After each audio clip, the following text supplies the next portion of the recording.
Hey everyone, this is Dr. B from Steps to the Future. Thank you for joining me this evening. You're in for a treat. I have with me this evening some wonderful women that I've had the opportunity to get to know during this wonderful project that we had the chance to do during the pandemic. So wait until you hear about this. We have three of the co-authors and our coordinator with us. So stay tuned and we'll be back.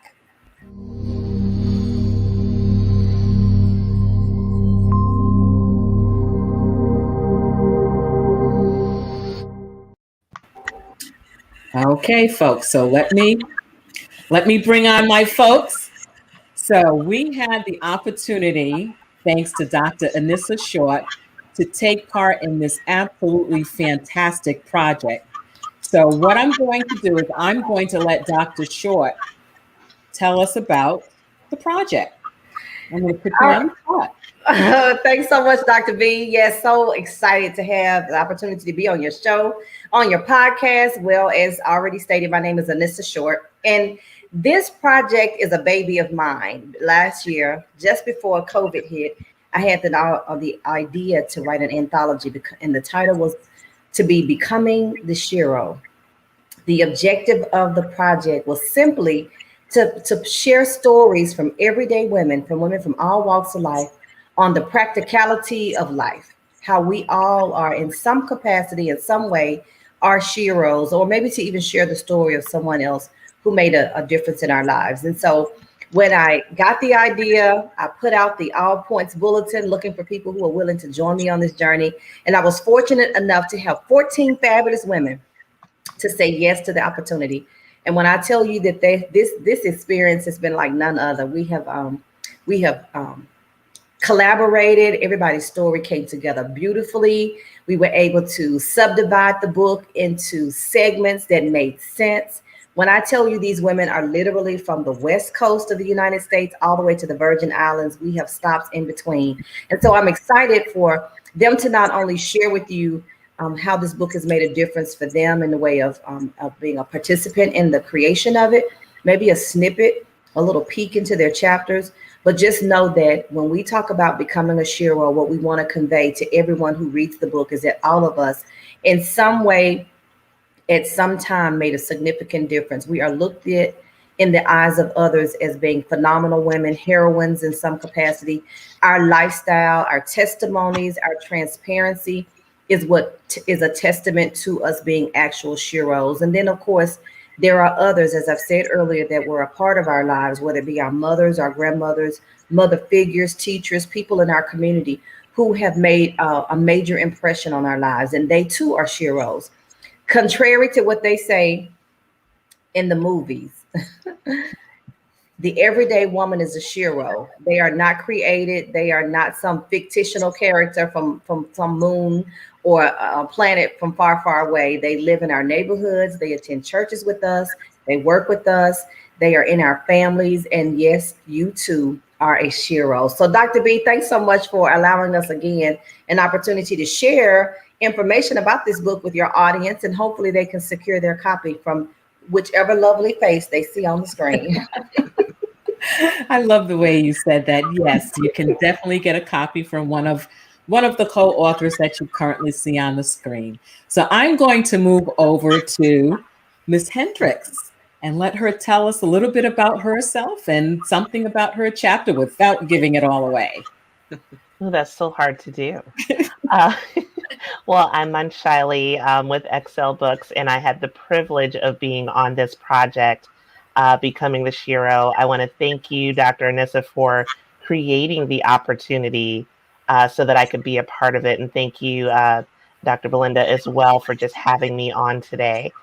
My chapter was really about my journey to discover that I had a shero on the inside, really discovering that, okay, there's something I can do with the talents and gifts that are already placed inside of me, and all I have to do is try. And, I specifically highlighted just the things that I didn't really learn, and, if you read the end of my synopsis in my chapter, I tell you about how, you don't have to have all the answers to be a shero. Sometimes you're literally just kind of working it out as you go, and you discover, wisdom as you go along. I think my favorite part of the journey, other than writing it, of course, was actually learning from all the other women that were a part of this. Everyone has such a unique chapter, such a different spin on what a Shero really is. And it really encouraged me to become an even greater Shero in the midst of everything that's going on. Thank you so much. We really appreciate that. And now I'm going to move it over to Terry. Hello, hello, hello, everyone. Sherry Hall here from the great city of Nashville, Tennessee. So thankful that we were spared some of this past flooding, and just so grateful to be with you all here on tonight. I am one of the co-authors of Becoming the Shero. Thanks to Dr. Short for allowing me to be a part of that particular project. Just a little bit about me. Sherry's World is what I call my business, which is the best in travel, skincare, cosmetics, entertainment, and so much more. And now I can add author to that. I put that under my entertainment arena. And my chapter is called When You Feel Like a Fraud.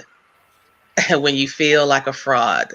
And I know sometimes we have those moments where we're doing all the things we're supposed to do, but on the inside we feel, insecure about ourselves, about what we need to do. Do we have the right properties? Do we have what it takes to get it done? And so sometimes we go through the motions all while on the inside having those personal battles in the mind, in the spirit, in the heart, that, hey, why am I doing this? I feel like a fraud. So that's just a little snippet of my chapter. And I guess that's it.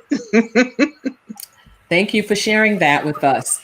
This was really, this took me so out of my comfort zone doing this. So when Anissa put out the message, I remember I read it, put it away for a bit, went back and looked at it.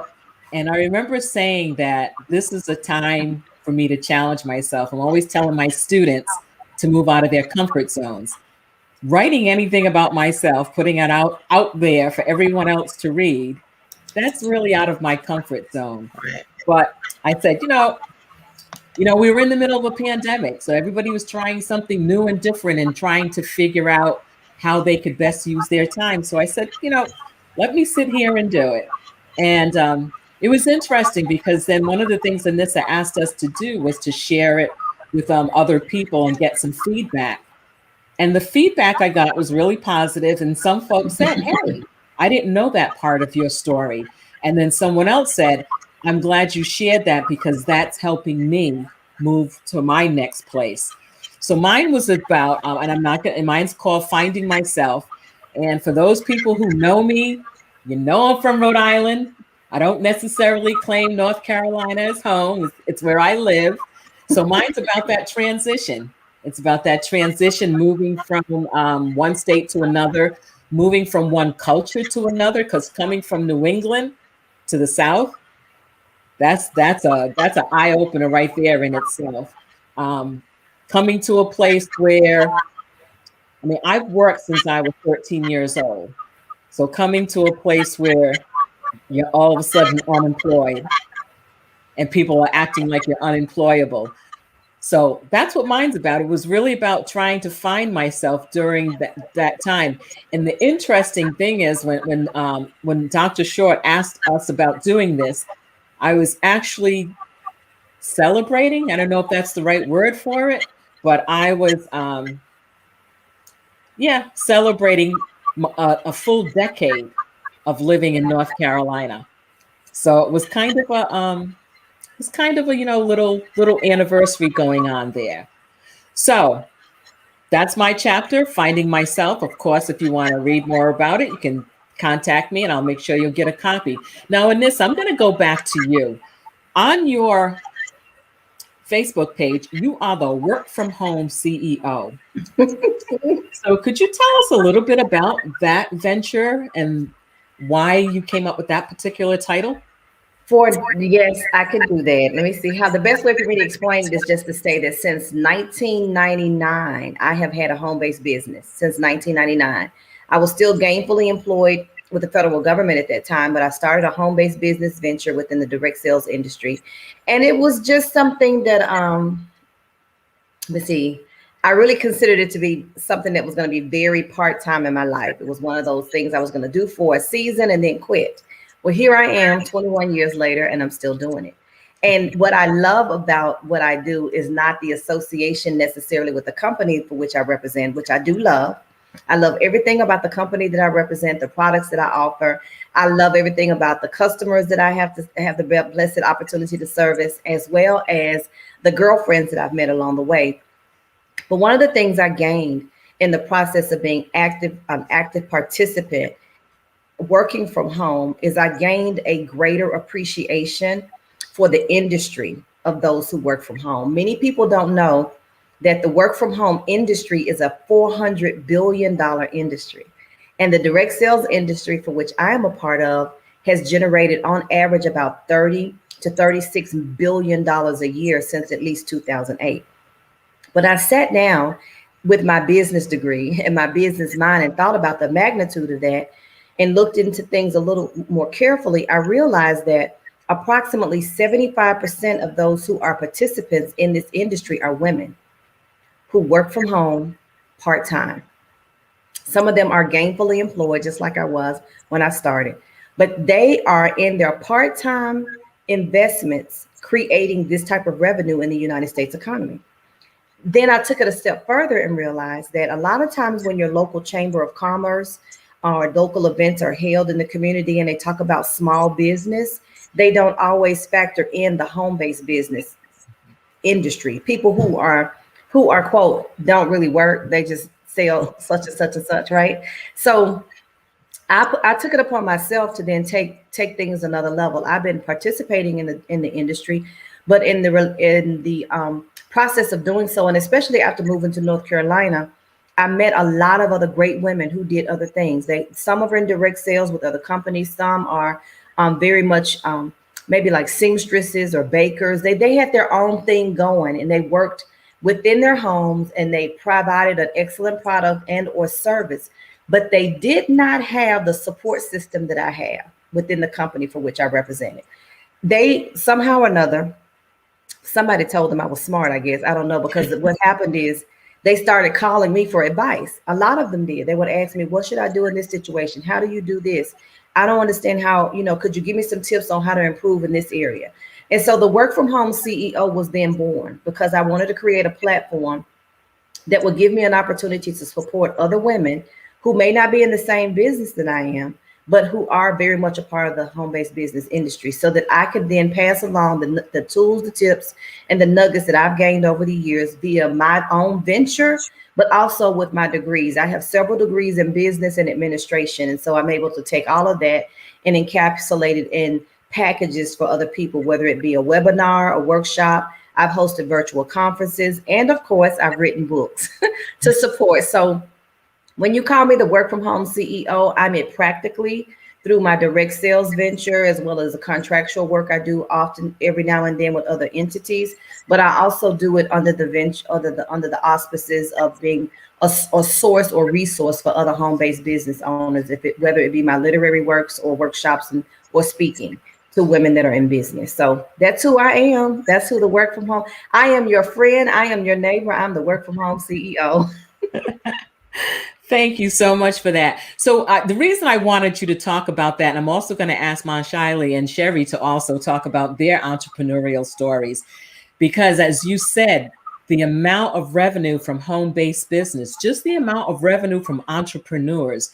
And it's so important that young folks that are going into college or into a community college, or just deciding they're going to go to work straight from high school, need to understand that they too can be entrepreneurs. They have to find what they're passionate about. They have to find what there's a market for out there. Right. And they need to believe in themselves. They also need to understand that it's hard work. So I'm sure as we have this conversation, we'll also realize just how hard it is. Dr. B, I want to add this piece, if I may. One Yes. of the things I find that I did not mention before was when I was in college, working on my bachelor's degree, I started off as an accounting major. because I thought that was a journey for me. And I soon realized that I love talking more than I did numbers. So I majored in accounting, minored in accounting, but I got my degree in administration.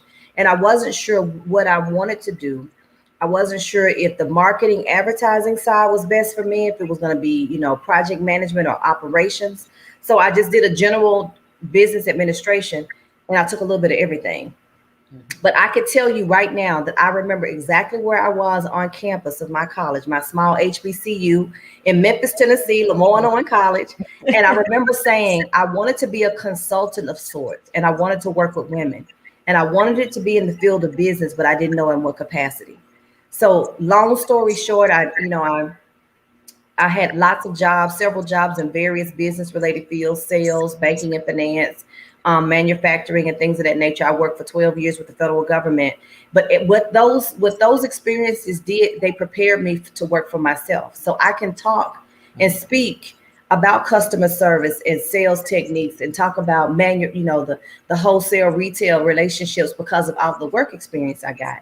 Little did I know that when the direct sales opportunity that I eventually said yes to was presented to me, I said no to it because I did not see it as the vehicle that would provide me what I said I ultimately wanted. But it was perfectly fitted for me.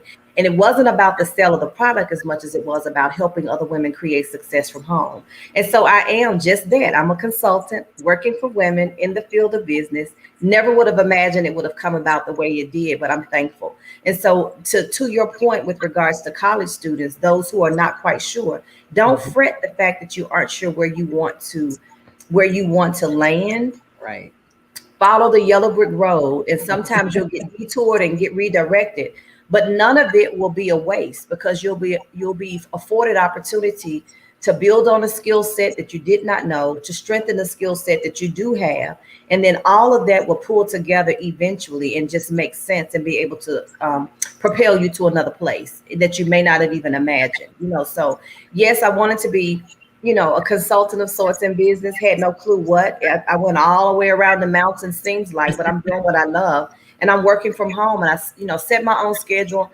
Entrepreneurship and free enterprise was something that was, it was all around me all the time. And I didn't see it as such because, Uncle Jimmy just had a barbershop, Uncle Thurman, he did accounting, he did taxes, but they had their own businesses. My grandmother sold for people. Well, she was a seamstress and she had clients who came in. And entrepreneurship was all around me all the time. And even as a result of attending an HBCU, free enterprise is something that they emphasize. They school us, they educate us, they encourage us, they build us up to be the best of the best. But at the same time, they're emphasizing free enterprise and giving back in the community. So I believe my foundation had a lot to do with where I am now. And so to your students, build on the foundation. It may not look pretty, but it's real, and it'll all come together in time. That is so true. Thank you. For those of you who are just joining us, you are with the coordinator and the co-authors of Becoming the Shero. For those of you that are watching this on a replay, make sure that you share this out with people because you're going to hear some great nuggets here of information, some wonderful strategies and tips that you can use in any venue.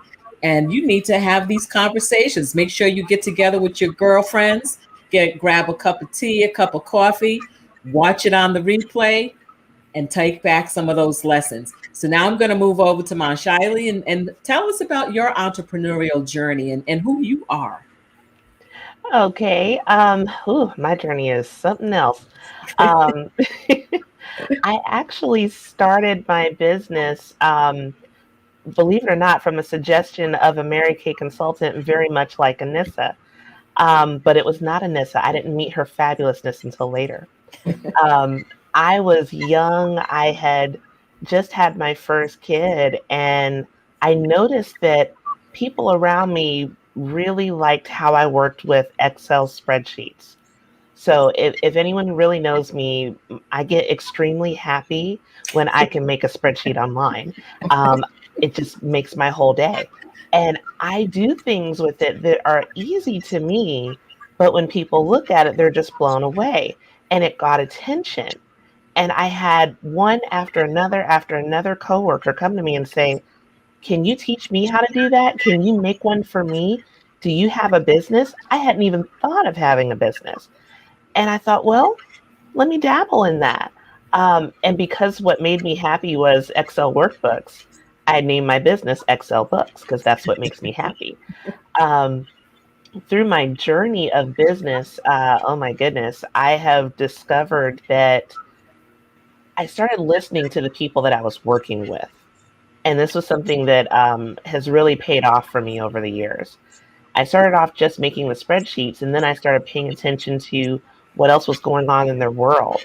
And I noticed that, okay, they're struggling with other areas. They don't know how to get EINs. They don't have web design.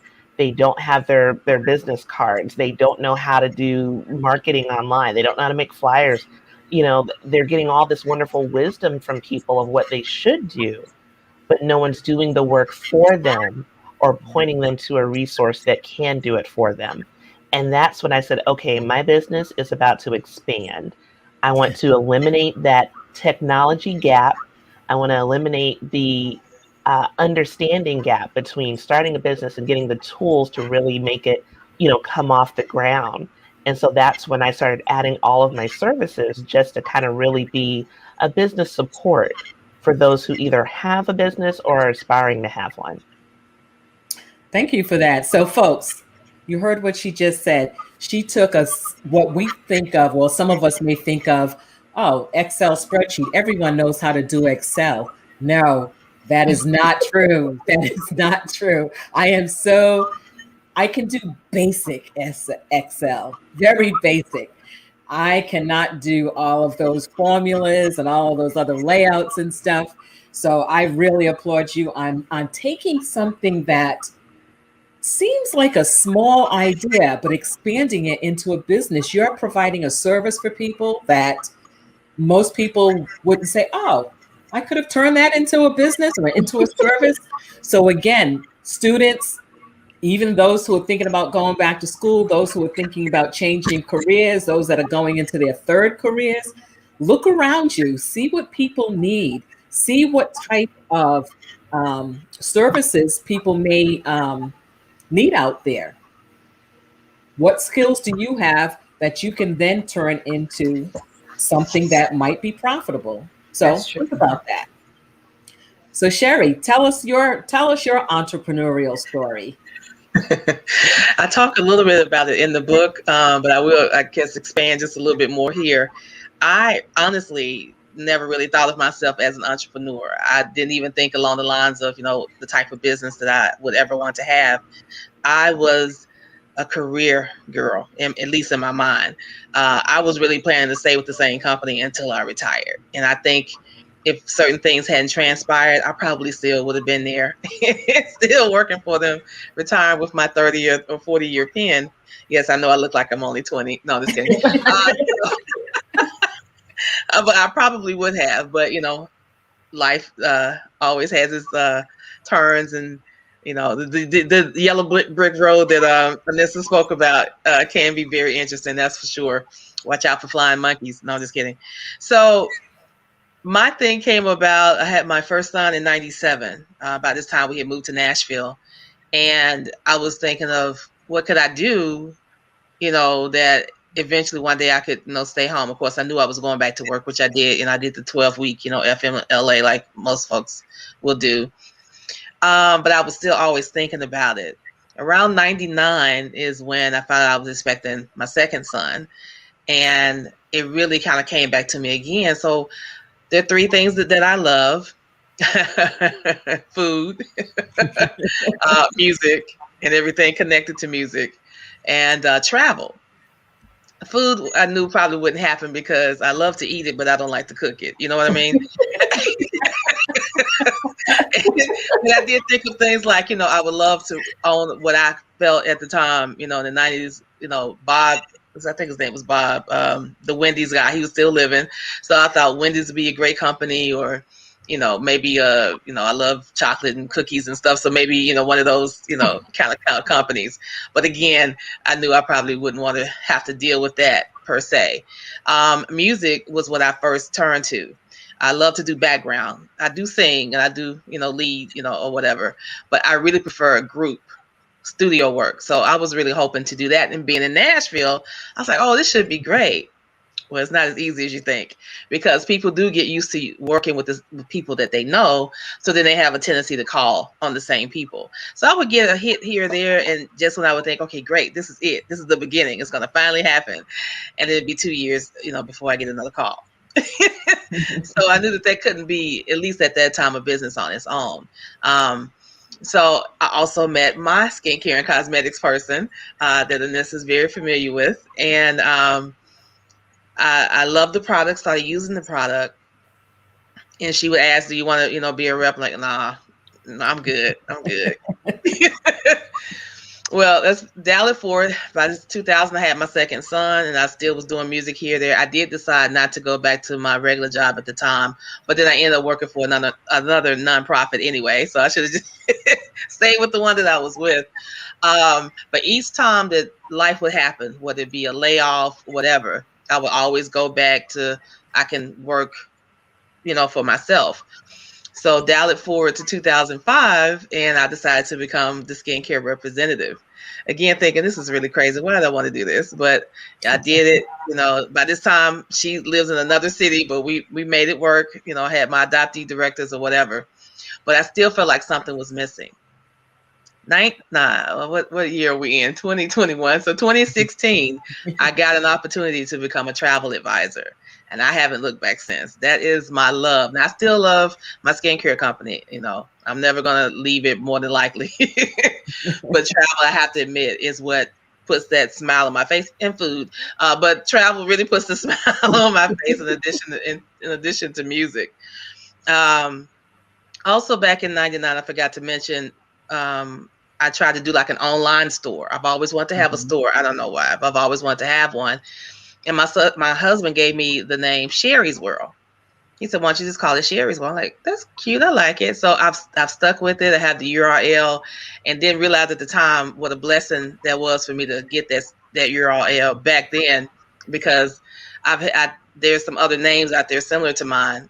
And I started noticing when I would go to try to maybe get a new email or whatever using Sherry's World, like it would be gone. Like, hold up, who's using my name? No, I know I'm not the only one. But fast forward again back to 2016, all the entities of me, that's what I call it, I decided I wanted to have it under the umbrella of Sherry's World. So I didn't just want to say, hey, I'm a skincare this, or I'm a background singer, or whatever. I try to put everything under Sherry's World, so that they think Sherry first, and then they learn the divisions of Sherry, if that makes sense. And that's what I've been really doing, not even more so, I say about 2019, when I was like, I really want to have my own product line. I really want to have things that really still reinforce Sherry's World. So I would say that in my older years, the entrepreneur has emerged more than I ever thought it would. I was even on the SBA webinar this morning before I had to go to a funeral, and then hit the road to get here. Now I'm in Memphis. And so it's been one of those days, but like Anissa said, you have to put the work in. You have to be willing to have those, I hate to say it, 48-hour windows. Like, why am I still up? And then, okay, I'm going to lay down after this. I'm going to lay down after this. And then it's, okay, I may as well stay up and finish the day out and then go. And so I've had a lot of those nights, a lot of those, double days or whatever, but I don't regret any of it. The swollen legs, feet, ankles, all of it. I don't regret any of it, because I'm still working. I wish I had the energy of my 20s. Yes. But I won't give this up until I feel like, okay, I can't do it. And I have my moments. Don't get me wrong. Like, why am I doing this now? But hey, you look in the Bible, a lot of the people God used were way up in age. I don't expect to reach 400, 999 or whatever. But at least in the years that he's given me, I want to make them be good. I want them to be full of life and vigor and strength. And that was a prayer even on my way here. Like, Lord, just help me to keep going, keep you first. My dad used to say, I want to wear out and not rust out. And that means more to me even these days now, because you get the full meaning of that. Right. You got to keep moving.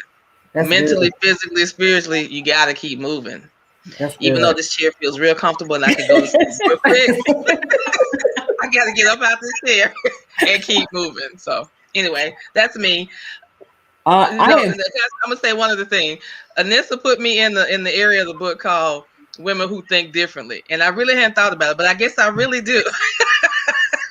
I'm a whole other animal all unto myself. Anyway. But I love what you said about not letting age or other isms get in your way. You know, it was I ended up going back to college to get my doctorate when I was 53. And I kept putting it off and putting it off and putting it off. And one day I was talking to one of my friends, Dr. Pat Naylor, and she said to me, "What's the holdup? Why aren't you doing it?" And I said, "Oh, you know, kind of old to be going back to school, getting a doctorate, and I got a full-time job." And she said, "Okay, so this program takes 3 years. In 3 years, you're going to be 3 years older anyway. So you might as well be 3 years older with the degree." And I said, "Never thought of it that way." So it was funny because that next semester I was in class, had a full-time job, full-time doctoral program. And it was a killer, but I'm still glad that I did it. So yeah, I love that you said that because you don't get a certain age and you know you're put out to pasture. We're still kicking, Exactly. still going, still going. I commend you on that. My mother-in-law got her doctorate in her 70s. Oh, I was Wow. like, wow. Exactly. Wow. God More bless power. Because I'm That's a telling you, Shero. That's I'm another telling you, Shero. Exactly. those 3 years are like a black hole. All I know is I got up, went to work, went to school. I think I ate every now and then. You know, I don't Took a remember nap. too much. Don't remember too much during those 3 years. So if anybody was trying to talk to me and tell me something important, I probably forgot it. Probably forgot it. So Anissa, tell us about what do you think in doing this anthology and other literary works that you've worked on. What do you find to be the biggest challenge? Well, in the work that I do, inclusive of this particular project, especially because this project involved bringing other women together to create a masterpiece. You know, it's one thing to write your own book, so then all you have to deal with are the conversations in your own head. But when you work on an anthology project such as this, and you have women from varied walks of life, or even in building business where you're mentoring or training or interacting with women, there is one commonality that always appears, and it's a woman discounting her experience or not giving herself as much credit as she should. You know, in the course of writing this book, I could not begin to, I don't even remember how many phone conversations I had with saying, well, I don't know if I'm doing a good job, or I don't know if this is really what you want, or do you think this story makes sense for the purpose of the book? And I want to read a segment to you, and maybe I should just bow out of the project, or should I just scrap this and start all over again? And I'll go, don't scrap anything. Your message is fine. Just elaborate more, do a little bit of this. I found myself saying, no, don't make me haunt you down, and I will find you, right? And here's the thing. Everybody is different, but that's one common thread that several people had. And they came from different perspectives, but that was a commonality. When working with women and building a business from home, oh, I don't know, I can't do it like you do it. I mean, I don't have your personality, or I'm more of an introvert. I'm not an extrovert. And I'm like, that is not a medical diagnosis. That's just a personality, right? So if you have skills, talents, and gifts, you can take those skills, talents, and gifts and apply them to a business plan and make them work. So even when working with my customers, and engaging them in the skincare regimens, or some color cosmetics. Oh, I never could wear that color because my personality is not as vibrant as you are. It's that same common thread. We don't oftentimes see ourselves in the same light as other people see us. Mm-hmm. And so because of that, we discount ourselves, and it's things that go on in here that hold us back more than anything. So the purpose of my books and my works and period is to help build the confidence of women. So no matter what I do within my direct sales venture, many people will tell you, they say, well, you sell cosmetics. I said, no, I do not. I sell confidence. Because when you feel good about how you look, your confidence level goes up. When you succeed and create a level of success in your business, your confidence level grows exponentially. And when you read the books that I either coordinate or write myself, that's what I want you to have. I want you to find that I am woman, hear me roar within, and then take that energy and apply it to whatever it is you choose to do, whether to be the best mom there is, the best wife there is, the best corporate woman. If you want to be the consummate entrepreneur, extraordinaire, whatever that journey is, if you're a seamstress or a singer or actress, if you are operating a nonprofit, it really doesn't matter the what. It's really about the who you are. And taking the skills that you have, the gifts and talents, because all of us have them, and learning how to best apply them for what it is that we choose to do with our lives. And so that's pretty much what I found. Other than that, it was not a challenge. Well, we had some other crazy challenges, but I don't want to do that. But just starting this project, I ran into the same thing I run into in other capacities, So I'm like, no, you can do this. This story is fine. I'm second guessing myself. Okay, well, no problem. Thank you for calling. I've confirmed that you're not crazy and we can move forward with this project now, that kind of thing. So, that's what I would say. And that's what becoming the Shero is all about, is to not only to give homage or to pay respects to the people who went before us, like our parents and grandparents. We can see the things our parents sacrificed and our grandparents sacrificed, and the things that they went through and the accomplishments that they had or the impressions they made on the lives of other people. But we too are doing the same thing. But because we don't oftentimes see ourselves in the same light as other people see us, we don't see that. And so this book speaks to every woman. I just believe that no matter where they're from, what walks of life they come from, their background, I believe there is at least one story, if not more, that they can relate to. Okay, thank you for that. And Monshelley, we had a comment from Deborah Franklin. She says she can't even sign into Excel. Oh my goodness. So she definitely appreciates what it is you do. So Monshelley, tell me, what was your biggest challenge in being a part of this project? Oh, there's so many. I think my biggest one would be learning not to take mistakes personal, and not mistakes from other people, but mistakes from that I've made. In the midst of writing the book, I had already I really bit off more than I could chew. I was working 4 jobs at the time, in addition to my business and writing the book. And I had my 2 kids that I was homeschooling in the midst of the pandemic. And I'm like, OMG, am I going to get all this done? And some things fell through the cracks. Sometimes I forgot to warm up dinner before I got online. Or I, said I was going to reply back to a client and it slipped my mind because I was talking to another one on the phone while I was working job number 3 and telling my kid not to jump on the couch at the same time. And I really had to learn to tell myself that, you know what? Mistakes are experiences. Don't take it personal. I really like how Oprah said it. Oprah says that there are no mistakes. There are no failures. There's only experiences and things that kind of redirect you to show you, say, hey, you're going the wrong way, go this way. That's why this mistake happened. And I really learned that in the midst of this, because I remember when Anissa was saying, hey, I need you to put this in your book. And I'm like, but I'm tired. I don't want to write anymore. I need a nap. I need a manicure. I need help. Where's my chauffeur? And I'm like, and you want a book now? Oh my gosh, the demand. And I was like, do you know how many mistakes I made just this morning? And you're telling me that I'm doing awesome at this moment. And I had to really learn to separate, things that I haven't done perfect from, what I can still continue to do in the rest of the day. And I think a lot of times, and Anissa hit the nail on the head when she talked about we get in our own heads. And, we have these inner, voices, if you will, that'll say, hey, you're not doing this right, when truly you have the opportunity to do even better if you just keep going. So that was my biggest thing. I had to say, okay, Molly, I call That's my pseudonym. I'm like, Molly, it's okay. You just had an experience.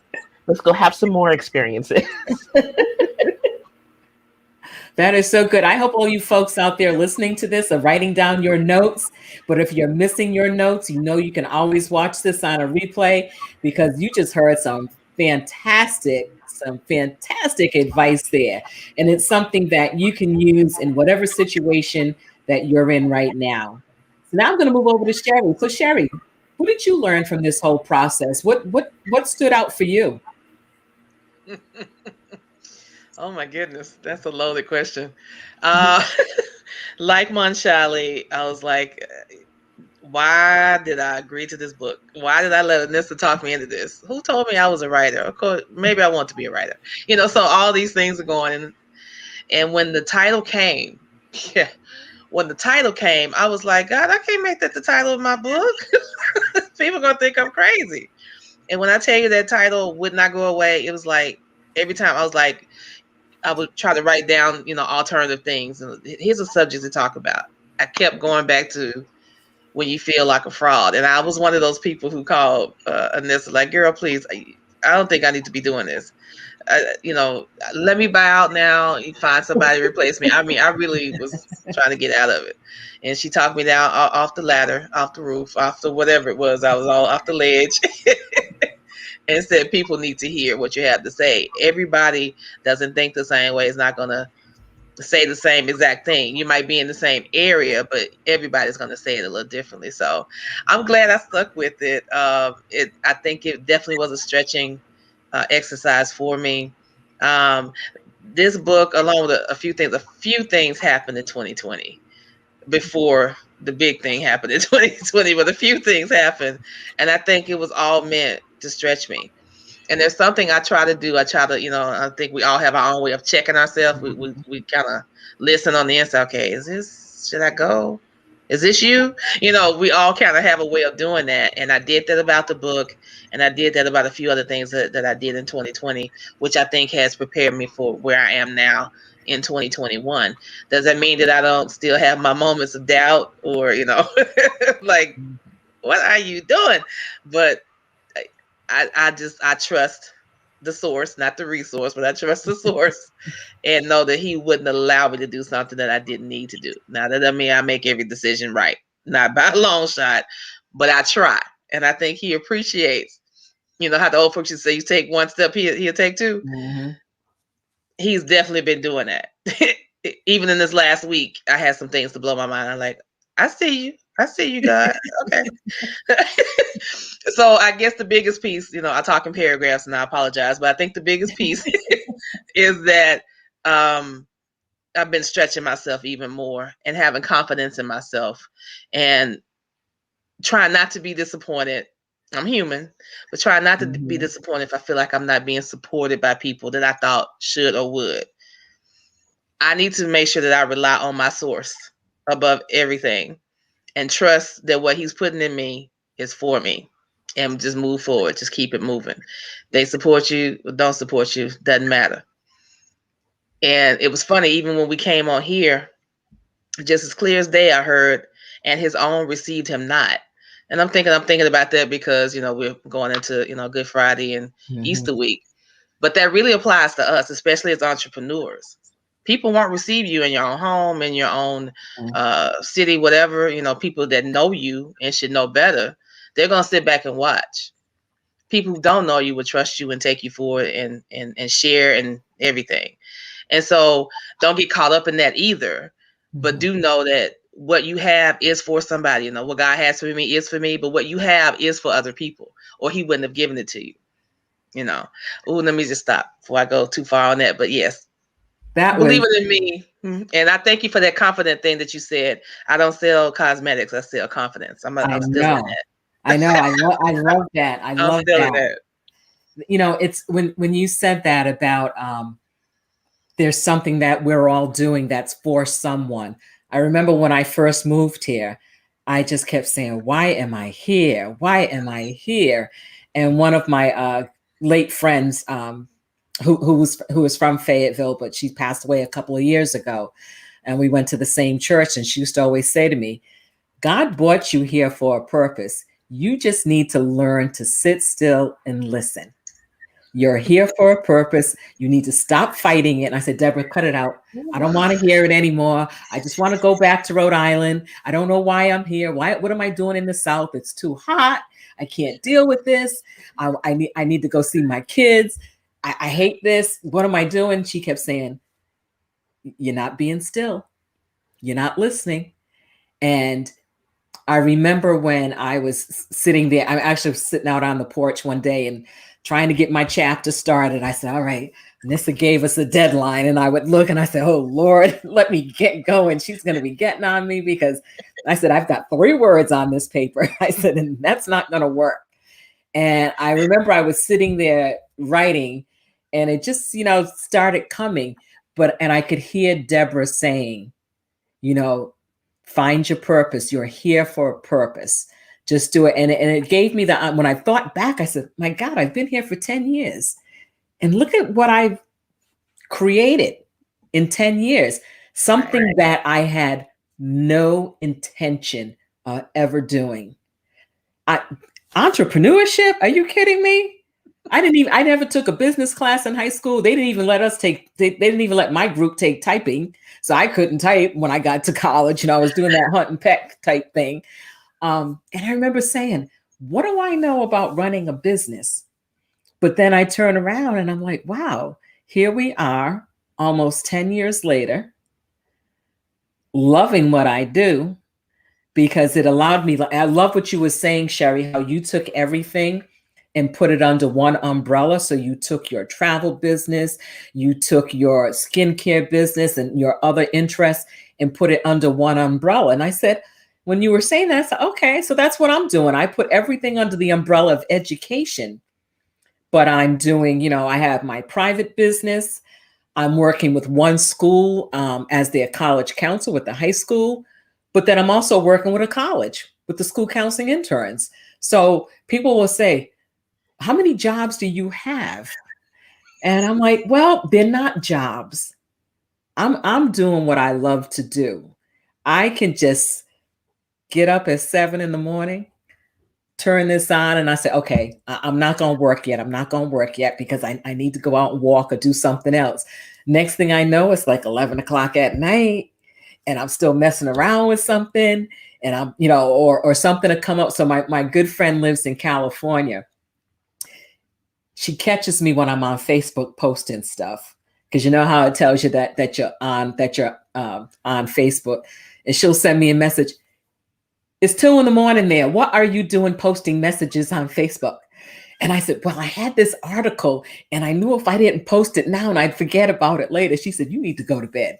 Like, what is wrong with you? But doing this project really for me, as much as it was coming out of my comfort zone, I am so grateful to Anissa for putting this together, for bringing this group of women together, because, she alluded to some of the challenges that we've had, which that's a whole nother story, guys. That's going to be a whole nother broadcast. That's a whole other podcast. That might be 2 or 3 by the time we get done. But she's, you see her here. She's calm. She's encouraging. And she empowers women. And that's what she did every time she connected with one of us as an individual or as a group. She always connected with you and just said, just step into what you're supposed to be. You can do this. Just do it. Just do it. And she's an encourager. She is definitely an encourager. And I thank you for that, because I know I would not have put anything on paper. Wouldn't even have thought about. I thought about it before, but to actually do it, nah. So I really thank you for what you did in bringing this group of women together and staying on top of everything and, sending us messages and all types of communications to make sure that this was successful. So I want to give you your flowers now for this, because thank you. Well, truth be told, you all put yourselves together. I just sent out I just, I extended the invitation. I said, whoever shows up, are the ones that are supposed to be a part of this. And so I extended the invite and everybody that responded. And then once you responded, however, I would not let you go. I was like, no, you already committed to this. We are not backing up. One of the things I'll say, I just believed is that whoever responded was supposed to be a part of it. If anybody chose not to, it's because they weren't. And when the chapters came in after sharing the vision of the book or what the purpose of the book was supposed to be, I wanted people to have complete autonomy. I didn't want to feed you what to say. I wanted you to be free to share your heart. And so the beautiful thing is, after I did that, I was like, oh Lord, how are these chapters gonna come together? Because I just didn't want this to be a bunch of randomness in under one title. And it worked out beautifully, because when I sat down and I read everybody's chapters, I saw a common thread. You know, some people's chapter, like one person's chapter could have been looked at this way or looked at that way. And so I was able to take everybody's chapter and subdivide the book to create what I call, I guess you could say, subsections. And so one subsections is Sheros are committed, because 2 or 3 of the writers, 3 or 4 of the authors wrote about their challenge and what they chose to be committed to, their value system, the thing that was, I guess, the premise or their foundation for living and working in their entrepreneurial ventures. Another was Sheros thrive in their lane. That's another subsection, and their stories pertain to walking in your gifts, your strengths, and how sometimes we deviated from that and we ended up going back to it, and we should have been doing it all the time. You know, some of us embraced it like, oh, like the light shined up from above, and they heard the angels singing and they went, yes, I will answer the call. And then others of us were drug in, you know, wig twisted to one side, and we finally just, okay, fine, I'll give up. So that was another section. And then there was the section about Sheros embrace the pivot. One thing we've seen in 2020, little did we know when this book got started, that we will be facing a pandemic situation, as many describe it.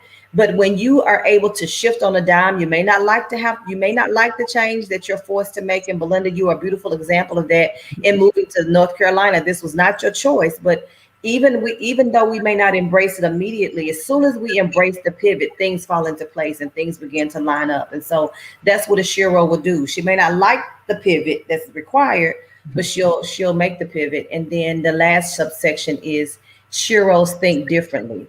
We tend to bounce back. We'll shift things. You know, we may stay in a rut, but eventually we shake ourselves and we get up and get the job done, you know. And so I think about conversations even had with my grandmother years ago when she was living, and I would say, well, Grandma, this happened to you during this time? And she was like, yeah. I was like, weren't you upset? And she was like, oh, I was very upset. I was very upset. I was very hurt. You know, I was very discouraged. She says, but I couldn't stay there because I knew I needed to, you know, I had to shake it off. And so that's what Sheros do. We shake it off. We think differently. So that's what this book is. And so, yes, I was excited to get everybody's chapter and was able to fit it into one of those subsections, and we got it together. We put it all together. So thank you all for saying yes to the challenge and for not giving up. And even when I made you follow through on your commitment, you didn't get an attitude about it. So, and you know, and then we built relationships amongst each other, because I was the common denominator. Everybody, I mean, literally, I have one of the co-authors is someone I went to college with. She and I had not had a conversation in decades, but we were Facebook friends, and she embraced the opportunity. Another lady I met when I lived in another city 20 years ago. So everyone who has participated or who had participated, I was a common denominator. They all knew me from various times of my life or from various capacities. And so thankfully they trusted me before this project started, because otherwise they've been like, who is this crazy woman and how did I even So then because of that commonality, though, then the rest of them have been able to build relationships amongst themselves. So this has been a beautiful thing. It's doing just what I wanted it to do. And I have no doubt that there's going to be even more to come. So we have a comment from one of our viewers, from Deborah Franklin. Oh, she's telling me that she needed my testimony. Oh, yeah, my accent. Yes, I have my New England accent. See, this is the thing the pandemic's doing for me. I need to go home because I need to hear people talking like me, because I need to keep my New England accent. You know, I heard my mother say a word the other day and I'm like, ooh, they had a little twang to it. I got to get home. So definitely, and again, putting all that stuff under one umbrella, that definitely is about, as you said, God having his hands on us when we don't even realize it. I think about that poem. I remember I used to see that poem all the time about footprints In the sand. in the sand. Mm-hmm. And I said, when I think about the number of times I was carried Right. and didn't even know it. And it's funny, I look back now and I'm like, wow, there but for the grace of God. I know. When you think about that. And we have another one of my regular viewers here, Michelle Burton. Hey, Michelle, I'm so glad you joined in. Guys, Michelle, here's another lady that's an entrepreneur. Michelle, I'm going to brag on you a little bit. Michelle has a business making these collard green wraps. Mm-hmm. And I think it's called Business and Collard Greens. Is that here locally? Yes. Does she deliver? Yeah. Well, you know what? She's usually at creative space station. Okay. Sometimes on Saturdays. So this is Shanae's mom. Oh, that I know. I was going to say the face looks Yes. I know Shanae. Yeah. This is Shanae's mom. She makes these wonderful collard green wraps. And the internship is the one that is just the collard greens. Then she has different ones. I can't think of the names of the other ones, Michelle. You'll have to put it in the comments for me. I know there's the intern, is there the entrepreneur, but she has 3 levels and each one is different. So I know the internship because that's what I always get because that's just the greens. But again, here's someone who took a talent she has and is turning it into a business. So again, Michelle, stay on it. Because I'm telling you, I bought a dozen from you. I think I ate 6 of them. I think I hit 6, Michelle. Yes. So ladies, what would you say to a young woman who is thinking about a career as an entrepreneur? What advice would you give her? And Sherry, I'm going to start with you. I had a feeling you were going to do that. Wow. What advice would I give? Probably first and foremost, to thine own self be true. One of the things that I love about the young people is that they aren't afraid to say no. They aren't afraid to do it their way. Some a little more headstrong than others, but I love the ones that even though they may have that stance, they also know to listen and take it in and take the parts that they think would be beneficial to them. So I would definitely tell them to be authentic to themselves. If I can just use my own son as an example, my son produces, like he's been making beats and so forth, but it has evolved over when he first started to the point now that he is recognized. People do reach out to him to either produce what they're doing or, to, do his own pieces. So like he's on SoundCloud. I think he's on Apple iTunes. I mean, he's out there and I'm proud of him. One of the promises I asked him to make, and I know it's getting hard as he's about to end, I said, just go for the 4 years. You don't want to finish, that's fine. That was a request I made as a mom.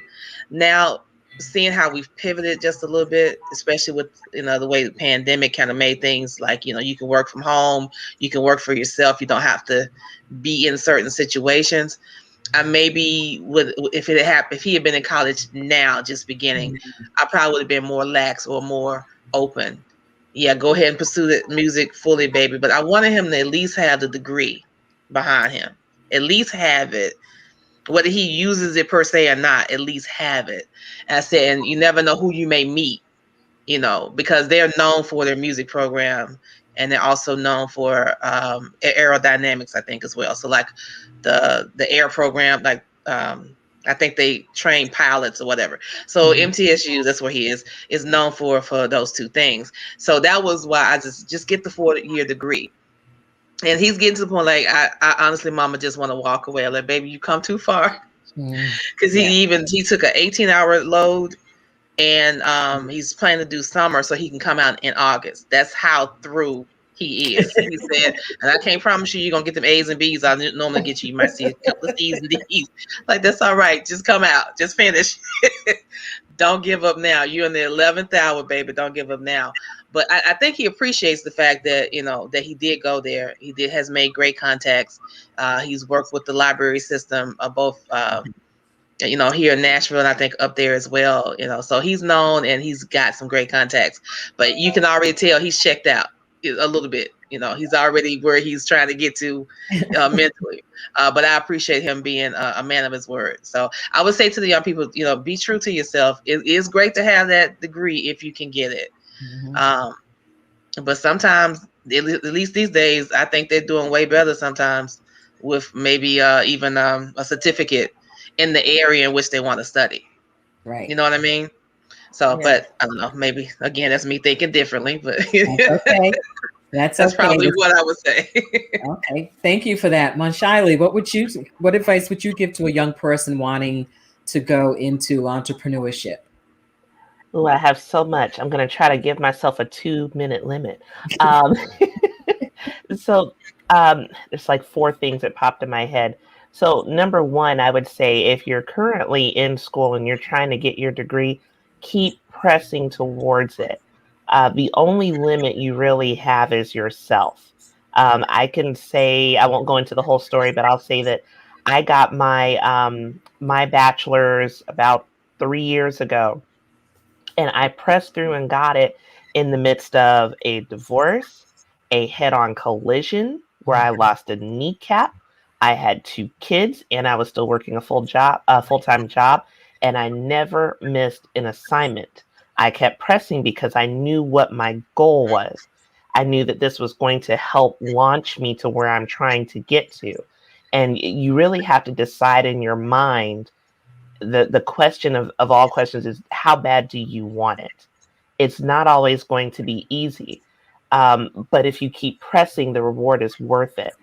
The other thing I would say is, don't let your background be a barrier. And I don't just mean background in the terms of, people that you've been around, but background in business. You don't have to know what to do to get started. Start where you are. I started off completely clueless. I didn't know anything about business. No one in my family was an entrepreneur. We didn't even talk that way. Their biggest dream for me was to work at McDonald's, and I just refused. So start where you are.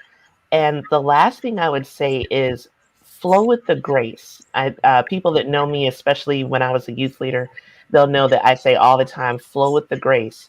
You may have a plan today, and it may change because life is going to happen. It's okay to drift with the grace. You can start off and say, I'm going to make a website today. I'm going to call 15 clients. I'm going to have 3 meetings. I'm going to write a book. I'm going to go jogging. I'm going to walk the dog. And then by 11 o'clock, you're like, you know what? I need a nap. I'm tired. Just writing the to-do list was exhausting enough.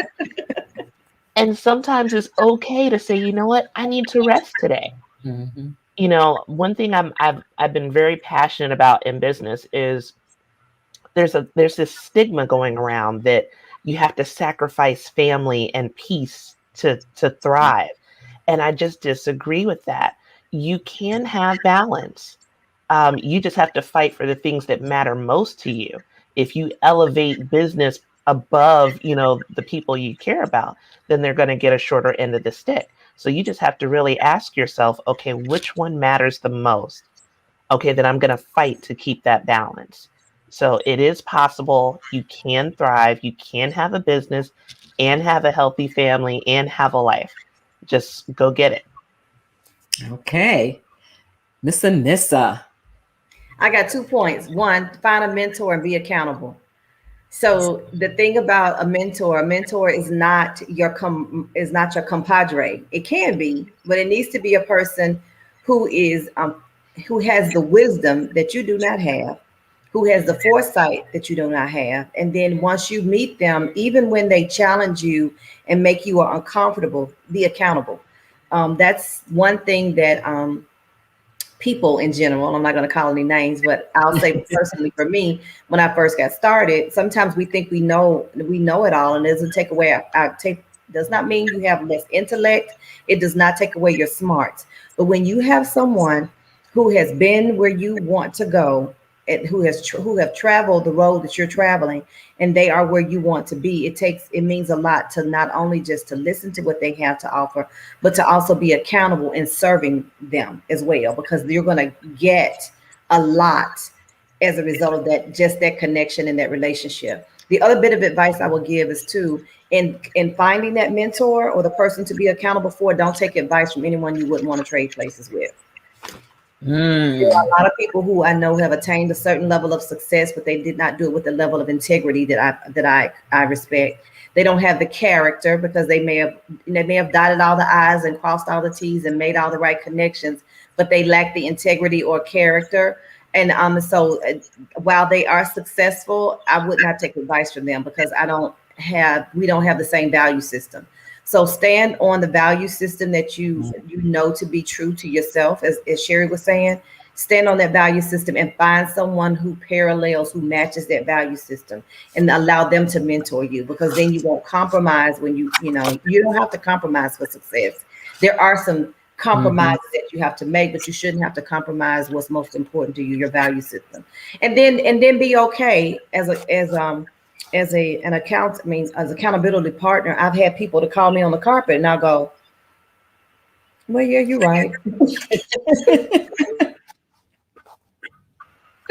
I can't argue with that. So you need that to grow. So yeah, those are my 2 points. Find a mentor and be accountable, and then to make sure that you don't take advice from people that you're willing to trade places with.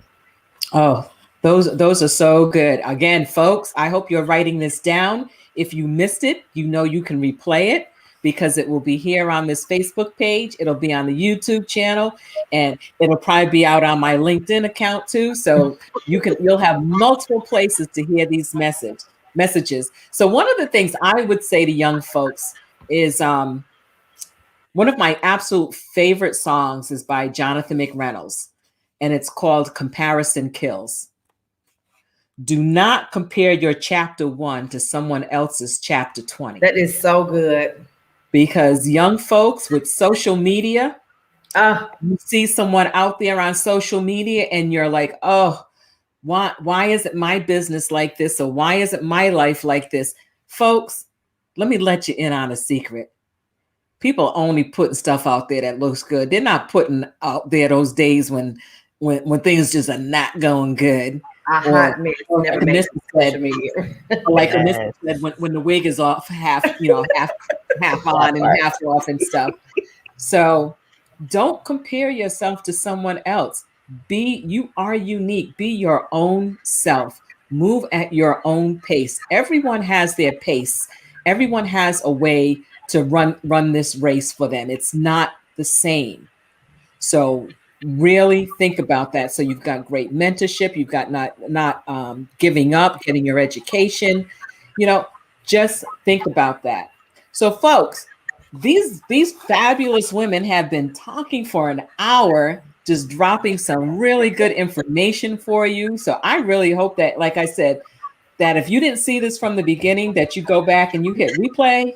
And then after you hit replay, you call in some of your girlfriends and say, hey, I think you need to see this, and just pass it on. Now, one of the things I want to do, whoever has their book, this is our book. Oh, this is our my book. lighting is good. I know it's hard to see with the light, but this is our book. And one of the things I do want to mention that where Anissa really worked at encouraging and empowering each woman, she set it up, and this was extra work. She set it up.